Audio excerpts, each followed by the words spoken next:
ਅਗਲੀ ਜਿਹੜੀ ਅਗਲੀਆਂ ਜੀ ਖਬਰਾਂ ਵੱਲ ਚੱਲੀਏ ਤੇ ਅੱਜ ਜਿਸ ਤਰ੍ਹਾਂ ਪ੍ਰੈਜ਼ੀਡੈਂਟ ਟਰੰਪ ਦੇ ਟਾਈਮ ਦੇ ਉੱਤੇ ਕਹਿੰਦੇ ਉਹਨਾਂ ਦੇ ਜੋ ਘਰ ਸੀਗਾ ਮਾਰਿਓ-ਲਾਗਾ ਉੱਥੋਂ ਕਲਾਸੀਫਾਈਡ ਡਾਕੂਮੈਂਟਸ ਮਿਲੇ ਆ ਤੇ ਹੁਣ ਇਹ ਪਤਾ ਚੱਲ ਰਿਹਾ ਵੀ ਪ੍ਰੈਜ਼ੀਡੈਂਟ ਜੋ ਬਾਈਡਨ ਹੁਣੀ ਜਿਸ ਟਾਈਮ ਦੇ ਉੱਤੇ ਵਾਈਸ ਪ੍ਰੈਜ਼ੀਡੈਂਟ ਸੀਗੇ ਉਸ ਟਾਈਮ ਦੇ ਉਹਨਾਂ ਦੇ classified documents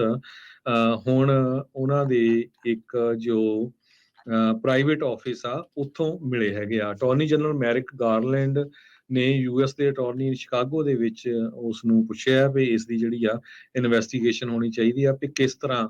PAN Biden Center for Diplomacy ਤੇ ਗਲੋਬਲ ਇੰਗੇਜਮੈਂਟ ਜੋ ਪ੍ਰੈਜ਼ੀਡੈਂਟ ਬਾਈਡਨ ਹੁਣੀ ਸੈਟਅਪ ਕੀਤਾ ਸੀ ਉੱਥੇ ਇਹ ਕਿਸ ਤਰ੍ਹਾਂ ਜੋ ਡਾਕੂਮੈਂਟ ਆ ਇਹ ਪਹੁੰਚ ਗਏ ਹੈਗੇ ਜੀ। ਇਹਨਾਂ ਦਾ ਥਿੰਕ ਟੈਂਕ ਜਿਹੜਾ ਇਹਨਾਂ ਨੇ ਉੱਥੇ ਬਣਾਇਆ ਹੈਗਾ ਵਾਈਸ ਪ੍ਰੈਜ਼ੀਡੈਂਸੀ ਦੇ ਵੇਲੇ ਦੇ ਜਿਹੜੇ ਇਹ ਕਲਾਸੀਫਾਈਡ ਡਾਕੂਮੈਂਟਸ ਆ ਉਹ ਇਸ ਟਾਈਮ ਬਣੇ। ਸੋ ਜਿੱਦਾਂ ਤੁਸੀਂ ਦੱਸਿਆ ਵੀ ਮਾਰਾ-ਲਾਗੋ ਵਾਲਾ ਵੀ ਚੰਗਾ ਮੁੱਦਾ ਜਿਹੜਾ ਉਹ ਭਖਿਆ ਸੀਗਾ ਤੇ ਹੁਣ ਇਹ ਵੀ ਇਸ ਟਾਈਮ ਚਰਚਾ ਦੇ ਵਿੱਚ ਆ ਚੁੱਕੇ ਆ ਤੇ ਕਹਿੰਦੇ ਵੀ ਮਟੀਰੀਅਲ ਆਇਡੈਂਟੀਫਾਈ ਕੀਤਾ ਗਿਆ ਹੈ ਉਹਨਾਂ ਦੇ ਪਰਸਨਲ ਅਟਰਨੀਜ਼ ਬਾਈਡਨ ਹੁਣਾਂ ਦੇ ਜਿਹੜੇ ਆ ਉਹਨਾਂ ਦੇ ਦੁਆਰਾ 2 ਨਵੰਬਰ ਨੂੰ ਮਿਡ ਟਰਮ ਇਲੈਕਸ਼ਨ ਤੋਂ ਪਹਿਲਾਂ ਰਿਚਰਡ ਸੌਬਰ ਜਿਹੜੇ ਸਪੈਸ਼ਲ ਕਾਉਂਸਲ ਹੈਗੇ ਆ ਪ੍ਰੈਜ਼ੀਡੈਂਟ ਨੂੰ ਉਹਨਾਂ ਨੇ ਇਸ ਚੀਜ਼ ਨੂੰ ਕਨਫਰਮ ਕੀਤਾ ਸੀਗਾ। ਸੋ ਇਹ ਕਹਿੰਦੇ ਵੀ ਜਦੋਂ ਪੈਕ ਕੀਤੇ ਜਾ ਰਹੀਆਂ ਸੀਗੀਆਂ files locked ਕਲੋਜ਼ਟ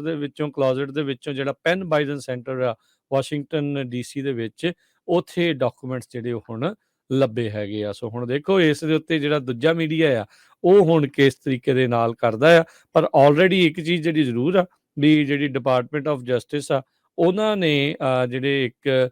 US attorney ਨਦਰਨ district ਦੇ ਇਲੀਨੋਇਸ ਦੇ ਜਿਹੜੇ ਜੌਨ ਲੌਸ਼ ਆ ਉਹਨਾਂ ਨੂੰ ਇਹ ਹੁਣ ਹਦਾਇਤਾਂ ਦਿੱਤੀਆਂ ਉਹਨਾਂ ਨੂੰ ਅਸਾਈਨ ਕਰ ਦਿੱਤਾ ਆ ਇਸ ਮਟੀਰੀਅਲ ਦੀ ਜਿਹੜੀ ਕਲਾਸੀਫਾਈਡ ਮਾਰਕ ਕੀਤੇ ਗਏ ਆ ਵੀ ਇਹ ਜਾਣਨ ਦੇ ਲਈ ਇਹ ਜਾਂਚ ਕਰਨ ਦੇ ਲਈ ਵੀ ਭਾਈ ਇਹ ਇੱਥੇ ਕਿੱਦਾਂ ਪਹੁੰਚੇ ਹੈਗੇ ਆ।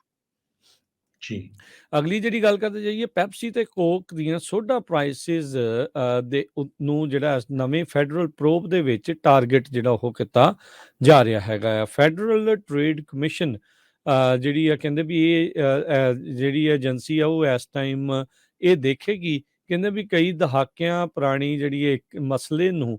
ਇਸ ਦੇ ਉੱਤੇ ਦੇਖਣ ਜਾ ਰਹੀ ਹੈ। ਕਹਿੰਦੇ ਵੀ ਇਹ ਜਿਹੜੀ ਪ੍ਰਾਈਸ ਡਿਸਕ੍ਰਿਮੀਨੇਸ਼ਨ ਲਾਅ ਨੂੰ ਲੈ ਕੇ ਇਹ ਜਿਹੜੀ ਜਾਂਚ ਆ ਉਹ ਹੁਣ ਕੀਤੀ ਜਾ ਰਹੀ ਹੈਗੀ ਆ। ਸੋ ਕਹਿੰਦੇ ਵੀ ਸੌਫਟ ਡਰਿੰਕ ਮਾਰਕੀਟ ਦੇ ਵਿੱਚ ਪ੍ਰਾਈਸ ਡਿਸਕ੍ਰਿਮੀਨੇਸ਼ਨ ਨੂੰ ਲੈ ਕੇ FTC ਜਿਹੜੀ ਹੈ ਇਹਨਾਂ ਦੋਨਾਂ ਵੱਡੀਆਂ ਬੈਵਰੇਜ ਜਾਇੰਟਸ ਆ ਉਹਨਾਂ ਦੀ ਇਨਵੈਸਟੀਗੇਸ਼ਨ ਕਰਨ ਜਾ ਰਹੀ ਆ। ਉਹ ਕਹਿੰਦੇ ਆ ਵੀ ਇਹਨਾਂ ਦੇ ਦੁਆਰਾ ਇੱਕ ਬਹੁਤ ਘੱਟ ਨੋਨ ਲਾਅ ਹੈਗਾ ਹੈ ਰੋਬਿਨਸਨ ਪੈਟਮੈਨ ਐਕਟ ਉਸ ਦੇ ਤਹਿਤ ਜਿਹੜੀਆਂ ਕੰਪਨੀ ਦੀਆਂ ਪ੍ਰਾਈਸਿੰਗ ਸਟ੍ਰੈਟਜੀਜ਼ ਹੈਗੀਆਂ ਆ ਉਸ ਨੂੰ ਸਕਰੂਟਨਾਈਜ਼ ਉਸ ਦੀ ਜਿਹੜੀ ਆ ਜਾਂਚ ਜਿਹੜੀ ਉਹ ਕੀਤੀ ਜਾਏਗੀ। 1936 ਦਾ ਇਹ ਜਿਹੜਾ ਲਾ ਬਣਾਇਆ ਗਿਆ ਸੀਗਾ ਕਹਿੰਦੇ ਵੀ ਸਮਾਲ ਰੀਟੇਲਰਸ ਤੇ ਲਾਰਜ ਚੇਨ ਸਟੋਰਸ ਆ ਉਹਨਾਂ ਦੇ ਲਈ ਲੈਵਲ ਪਲੇਇੰਗ ਫੀਲਡ ਵੀ ਸਾਰਿਆਂ ਨੂੰ ਬਰਾਬਰ ਦੇ ਇੱਕ ਹਿਸਾਬ ਦੇ ਨਾਲ ਕਰਨ ਦੇ ਲਈ ਉਹ ਬਣਾਇਆ ਗਿਆ ਸੀ। ਪਰ ਸਮਹਾਓ ਇਹਨਾਂ ਦਾ ਇਹ ਕਹਿਣਾ ਵੀ ਪੈਪਸੀ ਨੇ ਤੇ ਕੋਕਾ ਕੋਲਾ ਦੋਨਾਂ ਹੀ ਕੰਪਨੀਆਂ ਨੇ ਇਸ ਕਾਨੂੰਨ ਦੀਆਂ ਕਾਈਂਡ ਆਫ ਧੱਜੀਆਂ ਜਿਹੜੀਆਂ ਉਹ ਉਡਾਈਆਂ ਆ। ਸੋ ਹੁਣ ਇਹ ਦੇਖਣ ਵਾਲੀ ਜਿਹੜੀ ਉਹ ਗੱਲ ਹੋਊਗੀ। FTC ਕਹਿੰਦੇ ਵੀ ਵੱਡੇ ਰੀਟੇਲਰਸ ਜਿਨ੍ਹਾਂ 'ਚ ਵਾਲਮਾਰਟ ਤੇ ਹੋਰ ਆ ਉਹਨਾਂ ਤੋਂ ਡਾਟਾ ਜਿਹੜਾ ਉਹ ਲਵੇਗੀ ਕਿਉਂਕਿ ਆਪਾਂ ਦੇਖਿਆ ਗਿਆ ਵੀ ਉੱਥੇ ਥੋੜਾ ਸਸਤਾ ਹੁੰਦਾ ਸੀਗਾ ਬਾਕੀ ਜਿਹੜੀਆਂ ਰੈਗੂਲਰ ਛੋਟੇ ਜਿਹੜੇ ਰੀਟੇਲਰਸ ਆ ਉਹਨਾਂ ਦੇ ਨਾਲੋਂ ਵੀ ਇੱਥੇ ਕੁਛ ਇਹਨਾਂ ਨੇ ਉੱਤੇ ਥੱਲੇ ਜਿਹੜਾ ਉਹ ਕਰਨ ਦੀ ਕੋਸ਼ਿਸ਼ ਕੀਤੀ ਆ ਜਾਂ ਨਹੀਂ।